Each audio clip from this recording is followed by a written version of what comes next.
പ്രിയമുള്ളവരെ, വളരെ സന്തോഷകരമായൊരു വാർത്തയുള്ളത്. കൊച്ചിൻ ക്യാൻസർ സെന്ററിന്റെ പുതിയ കെട്ടിടം മുഖ്യമന്ത്രി പിണറായി വിജയൻ ഇന്ന് ഉദ്ഘാടനം ചെയ്യുകയാണ്. വൈകിട്ട് 3 മണിക്ക് നടക്കുന്ന ചടങ്ങിൽ ആരോഗ്യമന്ത്രി വീണ ജോർജ് അധ്യക്ഷയാകും. 449 കോടി രൂപ ചെലവഴിച്ചാണ് പുതിയ കെട്ടിടം നിർമ്മിച്ചിരിക്കുന്നത്.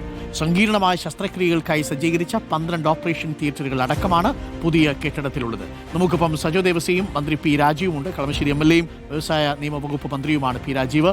Saju Devassia, good morning. P Rajeev, മിനിസ്റ്റർക്കും ഗുഡ് മോർണിംഗ് പറഞ്ഞേക്കാം. വളരെ സന്തോഷമുള്ളൊരു കാര്യമാണ്. തിരുവനന്തപുരത്തും കോഴിക്കോട്ടും മാത്രം ഉണ്ടായിരുന്ന ക്യാൻസർ സെന്റർ നമുക്ക് മധ്യ കേരളത്തിൽ കൂടുതൽ മികച്ച നിലയിൽ ലഭ്യമാവുന്നു എന്ന പ്രത്യേകതയുണ്ട്. അത് ചെറുതല്ലാത്ത സന്തോഷം നൽകുന്നുണ്ട്. ക്യാൻസർ അല്പം സങ്കടപ്പെടുത്തുകയും ആശങ്കപ്പെടുത്തുകയും ഒക്കെ ചെയ്യുന്നുണ്ട്. പക്ഷേ അതിനുള്ള സംവിധാനങ്ങൾ നമുക്കുണ്ട്. ആശങ്കപ്പെടേണ്ടതില്ല. അങ്ങനെ ക്യാൻസർ രോഗബാധിതരായ മനുഷ്യർക്ക് തിരുവനന്തപുരത്തും കോഴിക്കോടും ഒന്നും പോവാതെ കൂടുതൽ മെച്ചപ്പെട്ട ഓപ്പറേഷൻ തിയേറ്ററോട് കൂടിയ പുതിയ ബ്ലോക്കിനാണ് ഇന്ന് ഉദ്ഘാടനമാകുന്നത്. വലിയ സന്തോഷമുള്ളൊരു കാര്യം. ഏറെക്കാലത്തെ അഭിലാഷമാണ്. എനിക്കൊന്നു ഉമ്മൻചാണ്ടി സർക്കാരിൻ്റെ കാലത്ത് തുടങ്ങിയതാണ്. പക്ഷേ അത് ഇപ്പോൾ യാഥാർത്ഥ്യമാകുന്നത് ഇപ്പോഴാണ്. എന്തൊക്കെ സജ്ജീകരണങ്ങളും സംവിധാനങ്ങളുമാണ് സജോ പുതിയ കൊച്ചി ക്യാൻസർ സെന്ററിന്റെ ബ്ലോക്കിലുള്ളത്? Doctor Arunkumar, good morning. ഒരു സ്വപ്ന സാക്ഷാത്കാരം എന്ന് തന്നെ പറയാം. കാരണം കൊച്ചിൻ ക്യാൻസർ റിസർച്ച് സെന്റർ എന്ന ദീർഘകാല സ്വപ്നമാണ്. അത് യാഥാർത്ഥ്യമാകുന്നു. 460 കോടിയോളം അതിനുവേണ്ടി ചെലവഴിച്ചു.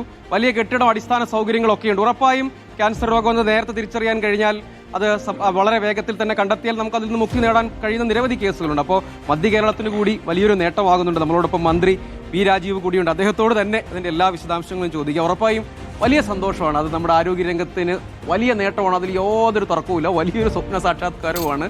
മൊത്തത്തിൽ നമുക്ക് ഇതിന്റെ ഒരു വിശദാംശങ്ങളൊക്കെ പറഞ്ഞു തുടങ്ങിയാൽ. ആദ്യം തന്നെ ഡോക്ടർ അരുണിന് പ്രത്യേകമായ അഭിനന്ദനം. PR രാജന്റെ പേരിലുള്ള അവാർഡ് അദ്ദേഹത്തിന് ലഭിച്ചതായി കാണുകയുണ്ടായി. PR രാജൻ ഒന്നിച്ച് രാജ്യസഭയിലും അതുപോലെ തന്നെ ദേശാഭിമാനിയിലും പ്രവർത്തിച്ച ഒരു ഓർമ്മ കൂടി എനിക്കുണ്ട്. അപ്പം അദ്ദേഹത്തിന്റെ പേരിലുള്ള അവാർഡ് ലഭിച്ചതിന് ഡോക്ടർ അരുണിനെ ആദ്യം തന്നെ പ്രത്യേകം അഭിനന്ദിക്കുകയാണ്. ഇവിടെ നേരത്തെ സൂചിപ്പിച്ചതുപോലെ ഈ കൊച്ചി ക്യാൻസർ സെന്റർ ഒരു ദീർഘകാലത്തെ സ്വപ്നത്തിന്റെ സാക്ഷാത്കാരമാണ്. പാർലമെന്റിൽ അന്താരാഷ്ട്ര നിലവാരത്തിലുള്ള ക്യാൻസർ ചികിത്സാ സൗകര്യങ്ങളുള്ള 3 സെന്ററുകൾ രൂപീകരിക്കുമെന്ന് പ്രഖ്യാപിച്ച ഘട്ടത്തിൽ അന്ന് അതിലൊന്ന് കൊച്ചിക്ക് വേണമെന്ന് രാജ്യസഭയിൽ ഞാൻ ആവശ്യപ്പെടുകയുണ്ടായി. ഒന്ന് ഹരിയാനയ്ക്ക് അനുവദിച്ചു. അന്ന് ഗുലാം നബി ആസാദാണ് ഈ വകുപ്പ് കൈകാര്യം ചെയ്തിരുന്ന മന്ത്രി.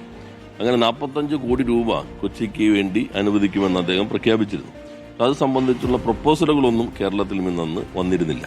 പിന്നീടാണ് വലിയ പ്രക്ഷോഭം. കൃഷ്ണയ്യർ സ്വാമി, സാനുമാഷ്, അതുപോലെ doctor KR Viswambharan, doctor Sanalkumar, ഞങ്ങളെല്ലാം ചേർന്ന് വലിയൊരു പ്രക്ഷോഭത്തിന്റെ തുടർച്ചയിലായിട്ടാണ് അന്നൊരു ക്യാൻസർ സെന്റർ പ്രഖ്യാപനം വരുന്നത്. അന്നത്തെ ക്യാൻസർ സെന്ററിന്റെ മോഡൽ അന്യൂറ്റി മോഡലായിരുന്നു. ഫണ്ട് പിരിച്ചെടുത്തിട്ട് പണിത് തിരിച്ച് ഫണ്ട് വാങ്ങിയവർക്ക് പലിശയോടുകൂടി കൊടുക്കുക. അന്ന് തന്നെ ഞങ്ങളത് തള്ളി പറഞ്ഞിരുന്നു. കാരണം അങ്ങനെ ലാഭകരമാക്കാനുള്ള ഒരു സെന്റർ ആണെങ്കിൽ നമുക്ക് കേരളത്തിൽ കൊച്ചിയിൽ തന്നെ ഒത്തിരിയേറെ ക്യാൻസർ ചികിത്സാ കേന്ദ്രങ്ങളുണ്ട്. രോഗികൾക്ക് ഉയർന്ന ഫീസ് ഈടാക്കുന്ന അത്തരം സംവിധാനങ്ങളല്ല വേണ്ടത് എന്ന് പ്രഖ്യാപിച്ചിരുന്നു. 30 കോടി 3 തവണയായി ബജറ്റിൽ വച്ചിരുന്നെങ്കിലും തുടർ നടപടി ഉണ്ടായില്ല. 2016 ഈ കഴിഞ്ഞ ഗവൺമെന്റ് വന്നതിന് ശേഷമാണ് IP ബ്ലോക്കിന്റെ ഉദ്ഘാടനം വന്നു. 2014 ഒരു കല്ലിട്ടതാണ്. പക്ഷെ തുടർ പ്രവർത്തനം ഒന്നും ഉണ്ടായില്ല. 2018 മുഖ്യമന്ത്രി കല്ലിട്ടു. അതിന്റെ പ്രവർത്തനങ്ങൾ മുന്നോട്ട് പോയി. എന്നാൽ 2021 ഇവിടുത്തെ ജനപ്രതിനിധി ആയതിനു ശേഷം പദ്ധതികൾ റിവ്യൂ ചെയ്യുന്ന ഘട്ടത്തിൽ ഈ പദ്ധതിയുടെ കേസുകൾ കുരുങ്ങിക്കിടക്കുകയായിരുന്നു കോൺട്രാക്ടറുമായി ബന്ധപ്പെട്ട്.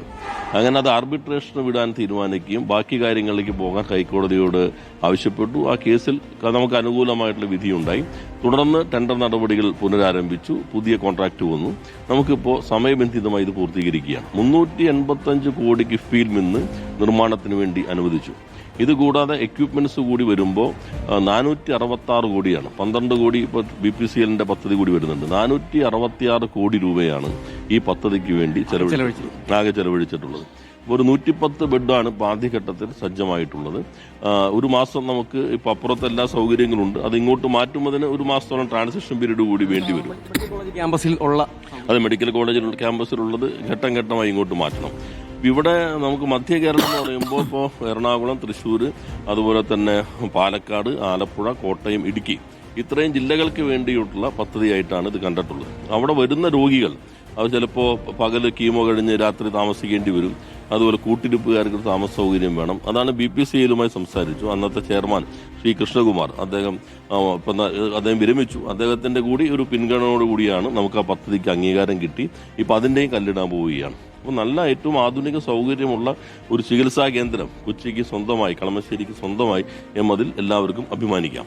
മറ്റ് സൗകര്യങ്ങളെ, അതായത് ഇപ്പോൾ അടിസ്ഥാന സൗകര്യങ്ങൾ ഒരുക്കി എന്ന് പറയുമ്പോൾ ചികിത്സയ്ക്ക് വേണ്ടിയുള്ള മറ്റ് സൗകര്യങ്ങളെല്ലാം തന്നെ നമുക്കിപ്പോൾ പ്രാഥമിക ഘട്ടത്തിൽ അവയിലേക്ക് പോകാൻ കഴിഞ്ഞിട്ടുണ്ട്. അതിൽ കുറേ സൗകര്യങ്ങൾ വന്നു കഴിഞ്ഞു. ഇപ്പോൾ ഞാൻ കഴിഞ്ഞ ദിവസം ഇവിടെ സന്ദർശിക്കുമ്പോൾ AI ബന്ധപ്പെടുത്തിയിട്ടുള്ള എക്സ്റേ സംവിധാനങ്ങൾ, MRI സംവിധാനങ്ങളെല്ലാം ഏറ്റവും ലേറ്റസ്റ്റ് മോഡലാണ് ഇവിടെ വന്നിട്ടുള്ളത്. ഇതുകൂടാതെ ഡിനാക്കിന്റെ മറ്റ് സൗകര്യങ്ങൾ വരുന്നു.